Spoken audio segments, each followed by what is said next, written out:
안녕하십니까. 2025학년도 특별전형 주요 사항에 대해서 설명하게 된 대정여자고등학교 교사 신동진이라고 합니다. 총 4개의 강의로 구성되어 있을 텐데요. 우선 기회균형 특별전형과 농어촌 특별전형, 특성화고 특별전형은 2강부터 4강까지 별도로 설명하고, 첫 번째는 그 전형들을 제외한 특별전형, 누가 지원할 수 있는지 지원 자격에 대해서 자세히 살펴보도록 하겠습니다. 자, 이번 강의에서는 특별 전형, 누가 지원할 수 있고 어떻게 지원하는지에 대해서 살펴보도록 하겠습니다. 자, 우선 먼저 법에서 살펴보는 특별 전형 대상자에 대해서 말씀드리겠습니다. 특별 전형은 특별한 경력이나 소질 등 대학이 제시하는 기준 또는 차등적인 교육적 보상 기준에 의한 전형이 필요한 자를 대상으로 선발하는 전형이라고 고등교육법 시행령 제34조에서 밝히고 있습니다. 또한 고등교육법 제34조의 8 중 기회균형 선발 그리고 지역균형 선발의 자격들을 설명하고 있는데요. 이 대상자들은 차별 없는 고등교육 기회 제공을 위하여 차등적인 교육적 보상이 필요한 사람들을 대상으로 하는 입학 전형이라고 밝히고 있습니다. 우선 이 표에서 보는 것처럼 대학 입학 전형 기본 사항에 의한 특별 전형이 있고요. 또 대학이 정한 기준에 의한 특별 전형이 있는데, 빨간색 박스에 있는 농어촌 학생, 특성화고 졸업자, 기초생활수급자, 차상위 계층 같은 경우에는 2강부터 4강까지 지원 자격, 그리고 어떻게 지원하는지를 별도로 자세히 살펴보겠고, 여기에서는 파란색 박스에 쳐져 있는 지역 균형, 그리고 지역 인재, 그 밖에 대학이 정한 기준에 의한 특별 전형 대상자 자격들을 구체적으로 살펴보도록 하겠습니다. 자, 먼저 지역 균형 전형입니다. 대입제도 공정성 강화 방안으로 실행되고 있는데요. 수도권에 소재한 대학에서 초, 중, 등 교육법에 따른 학교의 장이 추천하는 사람으로 대상을 정하고 있고요. 고등교육법 제34조의 8, 제3항에 따라서 전체 모집 인원의 10% 이상 선발하도록 노력하게 되어 있습니다. 자, 이 지역균형 전형 같은 경우에는 수도권에 있는 대학들 중에서 지방에 있는 여러 학생들도 같이 지원할 수 있도록 하기 위해서 수도권에 소재한 대학들로 한정을 시키고 있고, 그 다음에 33개 대학은 교과 100%로 선발하고 있습니다. 그리고 특히 2025 대입에서는 평택대, 한신대가 추가되어 총 49개 대학에서 지역균형 전형을 선발하고 있습니다. 자, 지역균형 전형 분류표인데요. 지금 보면 수능 최저 학력 기준이 적용되는 대학이 있고, 수능 최저 학력 기준이 적용되지 않는 대학이 있습니다. 그리고 추천 인원이 제한되어 있는 대학들도 있고요. 추천 인원에 제한이 없는 대학들도 있습니다. 경희대, 고려대, 서강대 같은 경우에는 수능 최저 학력 기준이 적용됨과 동시에 추천 인원이 제한되어 있고요. 경기대, 동국대 같은 경우에는 학교별 추천 인원은 제한되어 있지만 수능 최저 학력 기준은 적용되어 있지 않습니다. 그 밖에 가톨릭대나 단국대 같은 경우에는 최저 학력 기준이 적용되긴 하지만 추천 인원에는 제한이 없기 때문에 여러 학생들이 자유롭게 지원을 할 수 있게 되겠고, 동시에 가천대, 건국대 같은 경우에는 수능 최저 학력 기준도 적용되어 있지 않고 학교별 추천 인원 제한도 없기 때문에 희망하는 학생들은 지원을 할 수 있겠습니다. 자, 우선 중앙대학교 입학 시행 계획을 보면서 조금 더 자세히 설명드릴 텐데요. 지금 보시면 중앙대학교 같은 경우에는 3개 영역 등급 7 이내, 그리고 약학부 같은 경우에는 4개 등급 합 5 이내, 같이 최저 등급이 적용되어 있음을 알 수 있습니다. 그러면 중앙대학교 같은 경우에는 고교별 추천 인원이 20명으로 제한되어 있는 학교고, 동시에 수능 최저 학력 기준이 적용되어 있는 학교이기 때문에 합격선이 좀 높게 형성될 가능성이 있다고 판단을 할 수 있습니다. 하지만 작년까지 안성 캠퍼스라고 불렸었던 다빈치 캠퍼스 같은 경우에는 수능 최저 학력 기준이 적용되어 있지 않기 때문에 이 전체 모집 단위에 대해서는 수능 최저 기준을 충족하지 않아도 지원할 수 있겠습니다. 자, 다음으로 지역인재 전형입니다. 지역인재 전형은 지방대학 및 지역균형인재 육성에 관한 법률에 대해서 규정하고 있는데요. 해당 지방대학이 소재한 지역의 고등학교에서 졸업까지의 모든 교육과정을 이수하고 졸업 또는 예정한 자를 대상으로 하고 있습니다. 이 지역인재 전형 같은 경우에는 지금 법에 따라서 보는 것처럼 지방대학을 육성하고 동시에 그 지방에 있었던 학생들을 인재로서 육성하기 위한 목적이 있기 때문에 그 지방에 나왔었던 고등학교 학생들만 지원 자격을 두고 있습니다. 그리고 지방대학, 지역균형인재 육성에 관한 법률 시행령 제10조에 따라서 지역 범위를 설정하고 있는데요. 제주권 같은 경우에는 제주특별자치도를 해당 지역으로 두고 있습니다. 그러면 제주대학교 지역인재 같은 경우에는 다른 지역에 있는 고등학교 출신 학생들이 지원할 수 없고요. 제주도 고등학교를 출신 학생들만 지원할 수 있기 때문에 조금 더 유리한 측면이 있겠습니다. 전형 유형 및 전형 방법은 대학 자율이며 수능 최저 또한 대학 자체 기준을 따릅니다. 그렇기 때문에 대학별로 상당히 전형 방법들이 다양할 수 있습니다. 그리고 명칭은 지역인재, 지역학생, 지역학생 기회균형 또는 강원인재처럼 지역명을 붙인 인재 등으로 다양하게 명칭하고 있습니다. 네, 아까 살펴본 것처럼 전형 유형 및 전형 방법은 대학 자율이며 수능 최저 또한 대학 자체 기준을 따른다고 했는데요. 실제로 살펴보면 상당수 인원수를 학생부 교과 전형으로 선발하고 있음을 알 수 있습니다. 모든 권역을 합쳤을 때 학생부 교과 전형 선발 비율이 대략적으로 78%를 선발하고 있고요. 그 다음에 20% 가까이는 종합 전형으로 선발하고 있습니다. 그렇기 때문에 지역인재 전형을 희망하는 학생들은 내신을 잘 관리하고 수능 최저에도 신경 쓰는 게 필요하겠습니다. 지역인재 선발 비율 규정을 보면요. 지방대학, 이과대학, 한의과대학, 그리고 치과대학 및 약학대학의 지역인재 최소 입학 비율을 40%로 규정하고 있는데 제주 같은 경우에는 20%로 규정하고 있고요. 지방대학, 간호대학의 최소 입학 비율을 30%, 제주 같은 경우에는 15%, 그리고 지방대학 한약학과는 40%로 규정하고 있습니다. 그리고 지방 전문대학원의 지역인재 최소 입학 비율 같은 경우에는 법학전문대학원은 15%로 규정하고 있는데 제주 같은 경우에는 5%로 규정하고 있습니다. 그리고 지역인재 요건을 구체화하고 있는데요. 현재 2025 대입 지원 같은 경우에는 고등학교 졸업자로서 입학부터 졸업까지 전 고교 교육과정을 해당 지역 고등학교에서 이수한 자면 됩니다. 하지만 2022학년도에 중학교에 입학하는 학생들, 즉 현 중학교 3학년 학생부터는 지방 소재 중학교에서 모든 과정을 이수하고 해당 지방대학이 소재한 지역의 고등학교에서 모든 과정을 이수해야 합니다. 그럼 지역인재 대상 인원은 줄어들 가능성이 높습니다. 제주대학교를 보면서 설명드리겠습니다. 지금 여기에 보이는 이 인원 같은 경우에는 2025학년도 제주대학교 대학 입학 전형 시행계획에 명시되어 있는 인원인데요.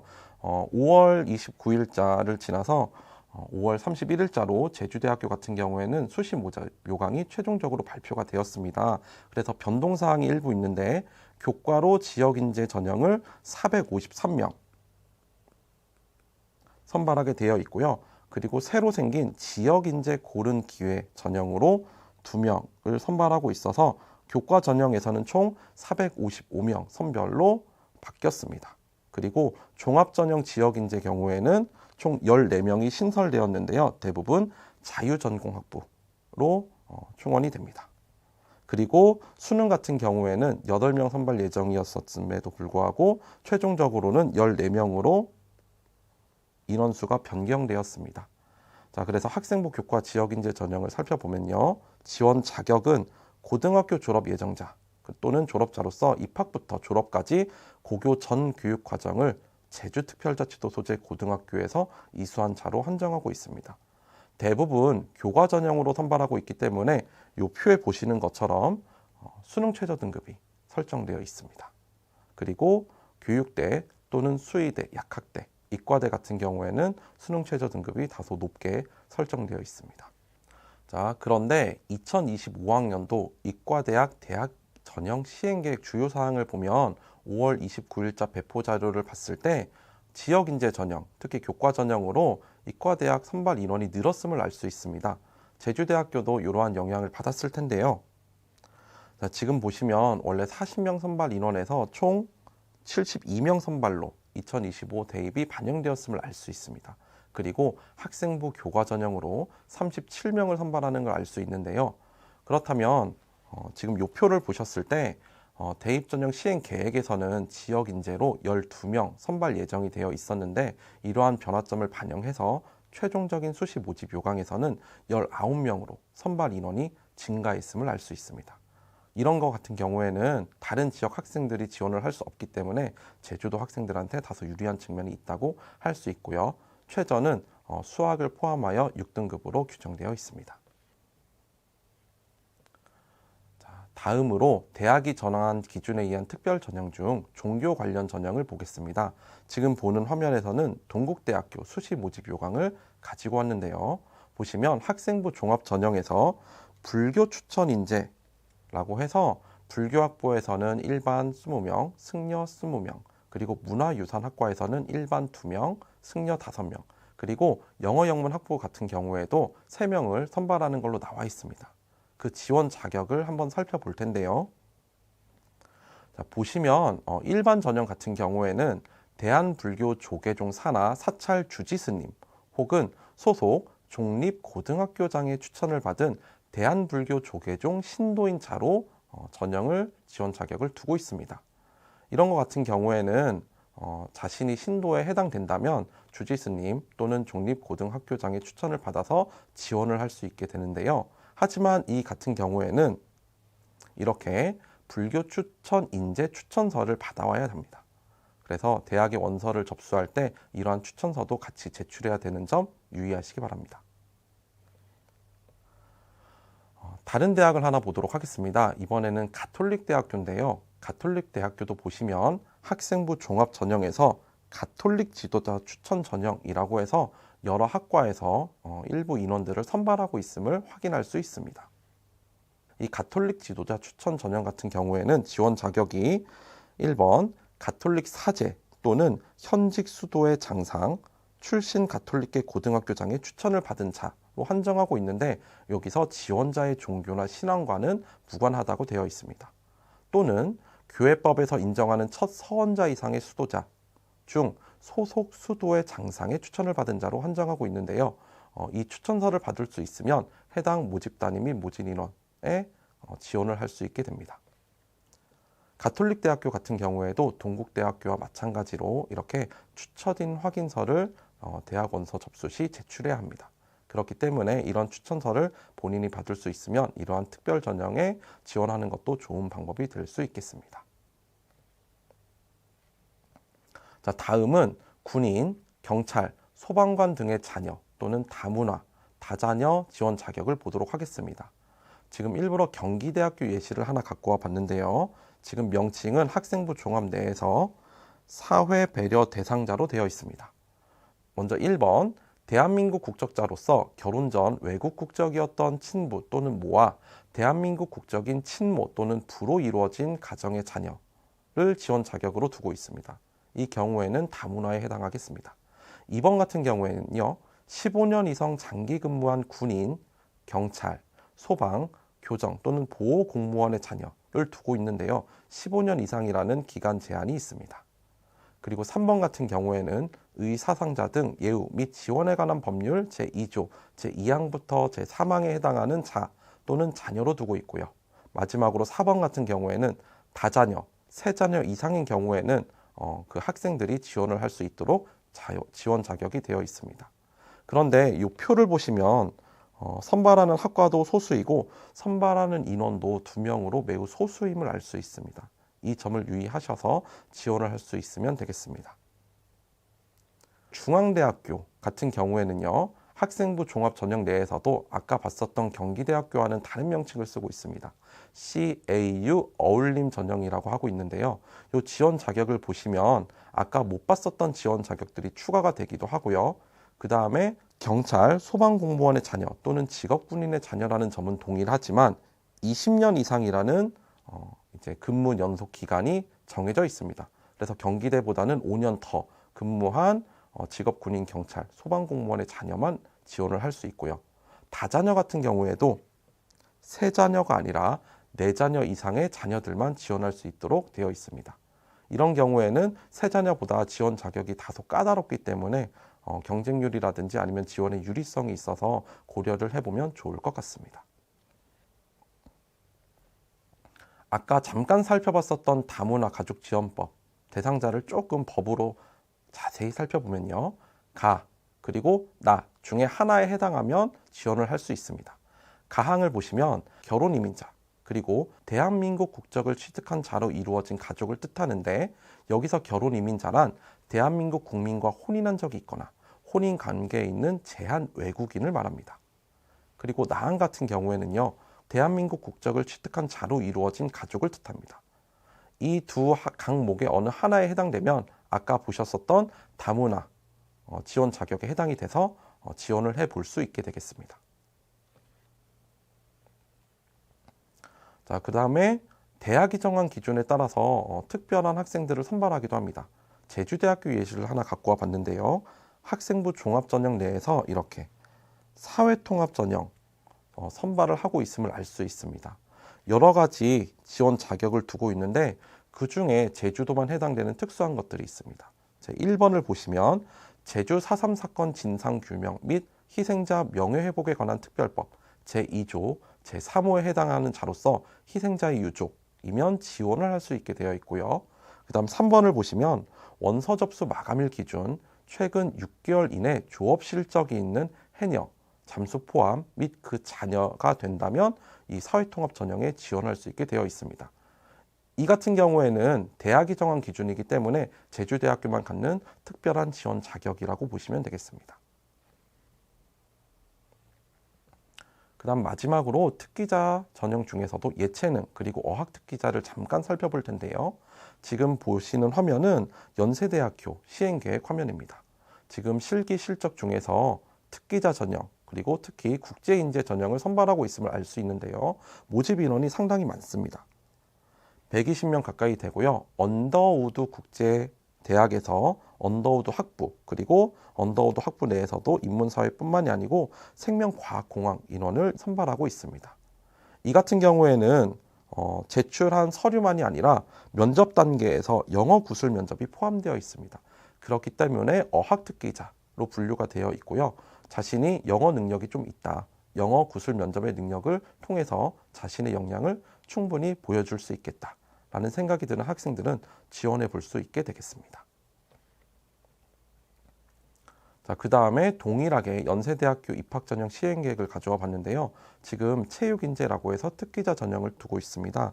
지금 총 모집 인원은 38명으로 되어 있는데요. 지금 교육과학대학 내에서 체육교육학과 그리고 스포츠 응용산업학과 총 38명을 선발하고 있습니다. 지원 자격들도 여러 가지가 있는데요. 이 체육특기자 같은 경우에는 대학별로 보게 되는 실기라든지 그리고 지원하게 되는 자격들이 천차만별이기 때문에 이 체육특기자 같은 경우에는 대부분의 종합대학들이 선발하고 있기 때문에 모집 요강들을 별개로 꼼꼼히 살펴보시는 것이 필요하겠습니다. 자, 특별 전형 대상자 가이드라인입니다. 우선 1번 대학 설립 이념 등에 따라 대학이 정한 기준으로 종교 관련 지원 자격을 부여 선발하는 경우가 있습니다. 앞서 살펴봤었던 동국대, 가톨릭대가 이에 해당되는데 이러한 자격들 같은 경우에 잘 확인을 한다면 보다 유리하게 대학 진학을 할 수 있을 것입니다. 그리고 2번 군인, 경찰, 소방관 자녀의 경우 대학별로 재직관 기준이 산출이 다릅니다. 15년일 수도 있고 20년일 수도 있기 때문에 모집 요강을 꼼꼼히 살펴보는 게 필요하겠습니다. 그리고 3번 다자녀의 경우에도 3자녀 이상 그리고 4자녀 이상 등 기준들이 다소 다릅니다. 이 또한 본인이 지원하고자 하는 대학의 모집 요강을 꼼꼼히 살펴보시고 자신이 지원 자격에 해당되는지 확인하시기 바랍니다. 4번 대학마다 전형 명칭이 다르고 유사한 명칭이더라도 세부 지원 자격이 다를 수 있습니다. 그래서 명칭만 보시지 마시고 대학별 모집 요강을 꼭 확인하시고 본인이 지원 자격에 해당되는지를 살펴보시기 바랍니다. 그리고 마지막 5번 대학 특별 전형들의 경우 앞서 살펴본 것처럼 선발 학과 및 인원수가 극히 제한되어 있습니다. 이런 경우에는 다른 전형에 대비해서 합격의 유불리를 장담할 수는 없습니다. 그렇기 때문에 담임 선생님과 상담이 꼭 필요한데요. 담임 선생님 같은 경우에는 전년도와 올해가 어떻게 인원수가 바뀌었고 또는 3개년 동안 합격선이 어떻게 변동되었는지 등의 자료들을 갖고 계시기 때문에 꼭 담임 선생님과 상담을 하시고 유리한 쪽으로 판단을 하시기 바랍니다. 지금까지 특별 전형에 대해서 살펴봤습니다. 다음 시간에는 지금 특별 전형에서 살펴보지 않았었던 여러 특별 전형들 중 기회균형 특별 전형에 대해서 보다 자세히 살펴보도록 하겠습니다. 감사합니다.